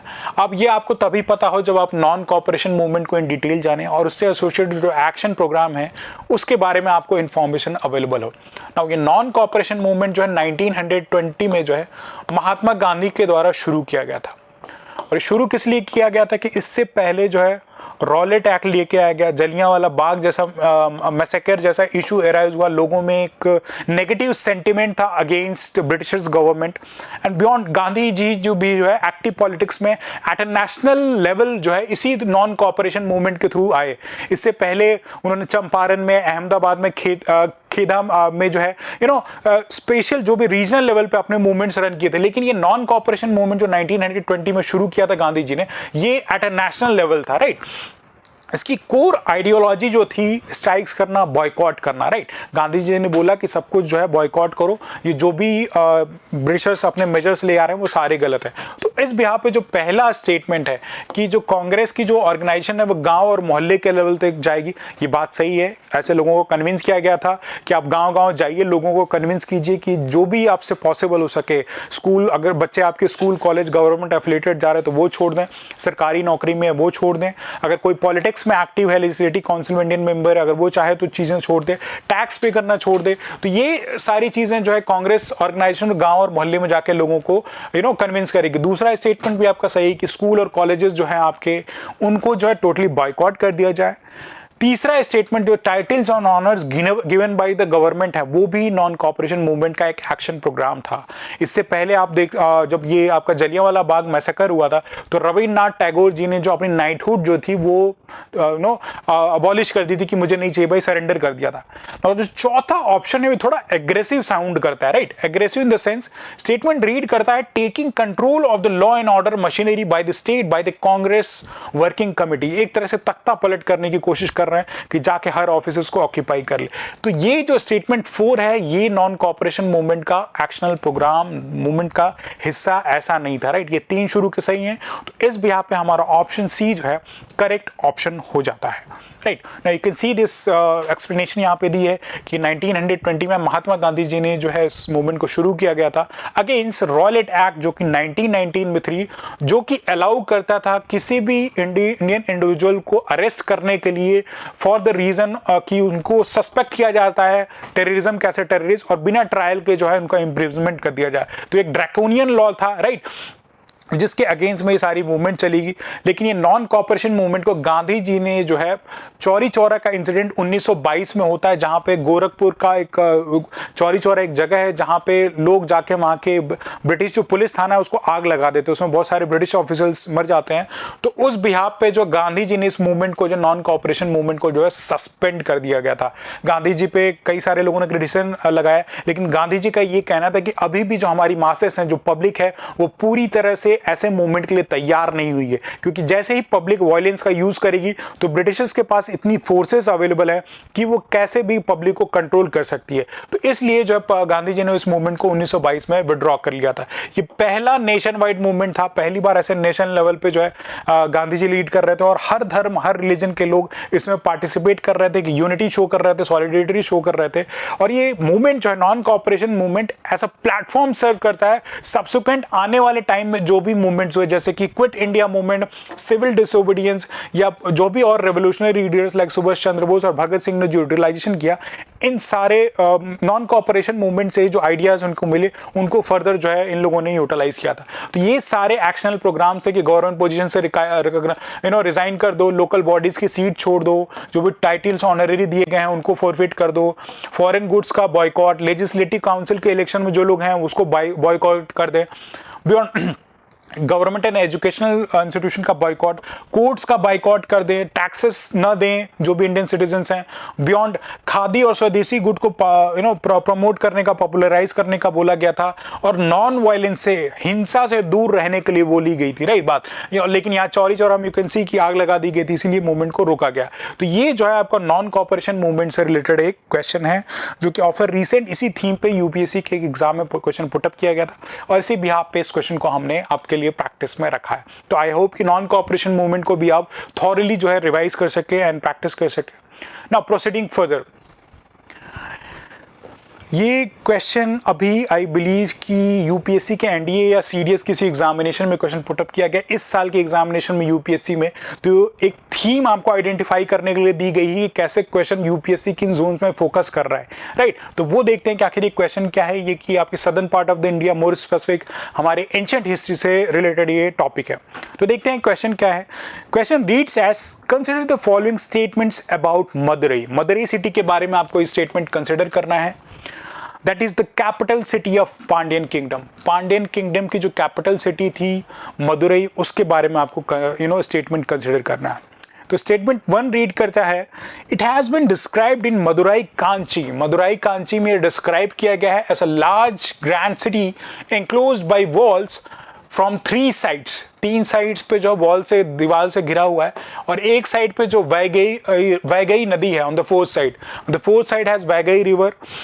बियॉन्ड, स्टेटमेंट 2 जो रीड करता है कि Arthashastra mentions it as a centre of fine cotton textiles. तो क्या अर्थशास्त्र जो है मदुरई को ऐसा कुछ मेंशन करता है कि यहाँ पे अच्छी कॉटन टेक्सटाइल्स मिलती हैं? ये हमें आइडेंटिफाई करना है कि सही है या गलत है। नाउ तीसरा स्टेटमेंट रीड करता है, other literary sources described it as a major craft centre. Beyond this, Madurai Arthashastra जो है, कुछ और जो लिटरेरी सोर्सेज जो लिखे गए हैं वो मदुरई को एक इंपॉर्टेंट क्राफ्ट सेंटर जो है डिक्लेयर करते हैं। तो क्या ये तीनों स्टेटमेंट सही हैं? क्या स्टेटमेंट 1 सही है? एक फैक्चुअल इन्फॉर्मेशन है वो तभी पॉसिबल होगा जब आपने मदुरई कांची के बारे में पढ़ा हो, कि किसी ने ये किताब लिखी हो या पोएम जो भी है ये लिखी हो, इनके बारे में डिस्कशन किया हो, तभी आप इस चीज़ को वो कर सकते हैं। लेकिन यूपीएससी ने क्वेश्चन पुटअप किया है, तो I just wanted to display कि कैसे डेप्थ जो है यूपीएससी ग्रेजुअली बढ़ाती है, थोड़ी आपकी मेन बुक से साइडलाइन में लेके जाके क्वेश्चन पुटअप करने के बारे में पूछती है। और ये अगर आपने नहीं भी पढ़ा हो, और संगम डायनेस्टी का जो इंपॉर्टेंट उस टाइम पे जो आपकी संगम टाइम पीरियड का जो इंपॉर्टेंट रूलर है, जैसे मैंने अभी बताया चोलास, चेरास और पांड्या के बारे में, उसमें पांड्या किंगडम है, उसकी कैपिटल सिटी जो है मदुरई है, राइट। और इनका पांड्या किंगडम का एक एंशिएंट पोर्ट भी है जिसको कोरकई बोलते हैं। लास्ट ईयर पोर्ट्स पे बेस्ड एंशिएंट हिस्ट्री में क्वेश्चन पूछे गए थे, सारे एंशिएंट हिस्ट्री के पोर्ट्स से, हमारी प्लेलिस्ट पड़ी, यू कैन वॉच देयर। तो ये देखते हैं कि आखिर क्या है। तो जो पहला स्टेटमेंट है मदुरई कांची, ये एक ऑथर के द्वारा लिखी गई थी, और स्टेटमेंट 1 आपका सही है। इन्होंने जो इस किताब में लिखा है कि मदुरई सिटी जो है अपने तीनों साइड से जो है वॉल से घिरी हुई है, और इसके चौथे साइड पे जो वैगई नदी बेस्ड है, राइट। तो ये स्टेटमेंट आपका पहला वाला स्टेटमेंट सही हो जाता है। अभी हम फर्दर देखेंगे डिस्कशन में। तो दूसरा जो अर्थशास्त्र, ये मॉडर्न टाइम पीरियड में आपका जो चाणक्य ने अर्थशास्त्र लिखी थी, वो यहाँ की मदुरई सिटी के बारे में मेंशन करती है कि एक इंपॉर्टेंट कॉटन टेक्सटाइल सेंटर है। कॉटन टेक्सटाइल के बारे में तो अभी हमें शायद ना पता हो अगर आपने पढ़ी हो, लेकिन मदुरई सिटी जो है पर्ल्स के लिए, मोतियों के लिए जो है काफ़ी जानी जाती थी। कोस्टल एरिया पे लोकेटेड है, तो यहाँ पे पर्ल्स लोकेटेड होते थे। पर्ल्स लोग अक्रॉस द वर्ल्ड लेके जाते थे मदुरई से। लेकिन पर्ल्स के अलावा ये कॉटन टेक्सटाइल के लिए भी एक इंपॉर्टेंट डेस्टिनेशन था। तो उस बिहाफ पे जो अर्थशास्त्र में मेंशन किया गया, ये भी स्टेटमेंट आपका सही है। बियॉन्ड, जो तीसरा आपका क्वेश्चन है कि यहाँ पे जो ये एक इंपॉर्टेंट मेजर क्राफ्ट सेंटर था, तो ये स्टेटमेंट भी आपका सही है। तीनों ही स्टेटमेंट सही हैं। उस हिसाब से हमें करेक्ट स्टेटमेंट आइडेंटिफाई करना था, that is option D, 1, 2 and 3। ये तीनों ही स्टेटमेंट सही हैं। नाउ तीनों ही ऑप्शन आपके 1, 2, 3 आपके सही थे ना। उस पर जो डिस्कशन है कि ऐसा डिस्कस की सदर्न पार्ट में ऑफ इंडिया में चोलास, चेरास एंड पांड्यास थे। चेरास की कैपिटल सिटी आपकी वेंगी हुआ करती थी। चोलास की कैपिटल सिटी पूहर और कावेरीपट्टनम इसको बोलते थे। और पांड्यास की ऐसा, अभी क्वेश्चन में आपने देखा कि मदुरई यहाँ की जो है कैपिटल सिटी हुआ करती थी, राइट। चेरास का जो स्टेट सिंबल था वो एरो एंड बो था, तीर और धनुष इनका जो है स्टेट सिंबल था। चोलास का टाइगर था, और पांड्यास फिश इनका स्टेट एम्बलम था। अब आपको थोड़ा सा याद करने में देख लो कि पांड्या है लेकिन मछली खाते हैं, ऐसा कुछ वर्नाकुलर मीडियम में अपना बना लो। तो पांड्यास का जो स्टेट एम्बलम था फिश था। मदुरई इनकी कैपिटल सिटी थी। कोरकई यहाँ पे पांड्यास के लिए एक इंपॉर्टेंट पोर्ट था। चोलास के लिए जो है पाम्पुहर या कावेरीपट्टनम इंपॉर्टेंट पोर्ट था। चेरास के लिए जो है आपका मुजरिस था। पेंगी को जो है मुजरिस, यहाँ पे एंशिएंट पोर्ट जो है मुजरिस, जो मॉडर्न डे केरला में लोकेटेड है ये जोन। तो ये important regions associated with Cholas, Cheras and Pandyas थे। और इनमें एज आई डिस्कस की मदुरई कांची जो है आपकी ये बुक लिखी गई थी। इसमें जो है आपका ये सारी इंपॉर्टेंट जो भी इंफॉर्मेशन रिलेटेड टू मदुरई है, इसको जो पोएट है मनगुडी, इन्होंने जो लिखा था और सारी इंफॉर्मेशन प्रोवाइड की थी तब के जो पांड्यन रूलर थे नेंदू जेलियन के बारे में, कि उन्होंने कैसे उनकी मैग्नेमिटी, स्ट्रेंथ और वेलियर को डिफाइन किया, और जो सिटी कैसे एक प्रोमिनेंट क्राफ्ट सेंटर थी मदुरई, उसके बारे में इस मदुरई कांची में लिखा गया है। तो this is all related to the recent question being asked in UPSC. तो इस क्वेश्चन को आप एक बार देख लें और इस थीम से रिलेटेड जो भी आप क्वेश्चन प्रैक्टिस कर सकते हैं या जो भी रिवीजन कर सकते हैं शॉर्ट टाइम पीरियड में, please do that. I would request you to do that. Now proceeding further, at which of the following places was diamond mining carried out during the Delhi Sultanate period? Delhi Sultanate period के time पे कौन से जगह पे जो है diamond की mining की जाती थी? छोटे ऑप्शन दे रखे हैं, इजी लग रहा हो लेकिन factual part of the information है। क्या अवध में, खंबत में, पन्ना में या लखनऊती में? कहाँ पे? अवध आपका कि लखनऊ वाला रीजन है यूपी में, खंभात गुजरात में है, पन्ना आपका मध्य प्रदेश में, लखनऊती आपके जो है वेस्ट बंगाल में। तो दिल्ली सल्तनत के टाइम पीरियड के उसमें जो है कौन जो है कहाँ से जो है डायमंड माइनिंग की जाती थी? नाउ दिल्ली सल्तनत पीरियड ऐसे यू नो कि आपकी जो है कई सारी डायनेस्टीज थी जो सल्तनत टाइप पीरियड में पीरियड टू 1526 से पहले जो डायनेस्टीज रूल कर रही थी, जैसे तुगलक हुई, सैयद हुई, खालजीज हुई, राइट, स्लेव डायनेस्टीज हुई, ये रूल कर रही थी। उनके टाइम पीरियड में डायमंड माइनिंग कहाँ से आपको मिलता था? तो इसका जो करेक्ट ऑप्शन है, अगर आप थोड़ी बहुत ज्योग्राफी को हिस्ट्री में लिंक करें कि डायमंड माइनिंग प्रोमिनेंटली कहाँ से होता है, तो इसका करेक्ट ऑप्शन जो है वो है ऑप्शन सी, पन्ना से जो है इनको ये डायमंड दिल्ली सल्तनत टाइम पीरियड में मिलता था। ये क्वेश्चन भी ऑफर रिसेंट यूपीएससी के एक एग्जाम में पुटअप किया गया है, तो ऑफर इसी रीजन के बिहाफ पे रखा है ताकि आप प्रैक्टिस कर लें कि ऐसे नेचर ऑफ द क्वेश्चन भी यूपीएससी पुटअप करता है। तो Panna was the location of diamond mining during the Delhi Sultanate period, और इसको जो है सिटी ऑफ डायमंड बोला जाता है, राइट। ये मध्य प्रदेश के पन्ना डिस्ट्रिक्ट में लोकेटेड है and it is home to Asia's largest active diamond mine, right. Asia की लार्जेस्ट एक्टिव डायमंड माइनिंग है जिसको मझगांव माइन बोलते हैं, राइट। तो इस टाइम दिल्ली सल्तनत टाइम पीरियड में यहाँ से जो है पन्ना से जो है डायमंड जो है लेके ये रूलर्स लेके जाते थे। तो इस बिहाफ पे क्वेश्चन पुटअप किया गया है।